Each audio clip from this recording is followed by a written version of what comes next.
ఇప్పుడు practical approach towards life ఆలోచనలు ఎక్కువ మంది చేస్తున్నారు. ఇప్పుడు అందరూ ఏమనుకుంటారు, ఒకటి అర్థమైన తర్వాత ఇప్పుడు జనాల్ని మార్చాలి. నాకు ఆసక్తి కూడా లేదు. నేను ఎప్పుడు వాడే ఒక ఫ్రేజ్ ఉంది, మా అమ్మకు నచ్చదు అది, కానీ అది చెప్పి మళ్ళీ మార్చి చెప్తా. నేను గట్టు మీద పడ్డా, మీ సావు మీరు చావండి ఇది, కానీ మా అమ్మకు నచ్చదు అది.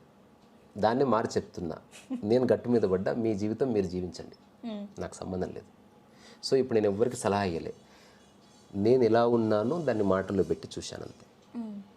I have no interest in any way that to give advice to somebody.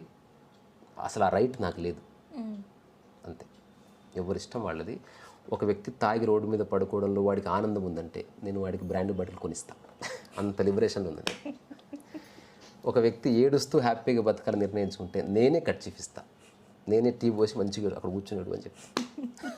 I have no interest to change anybody. Okay. Yeah.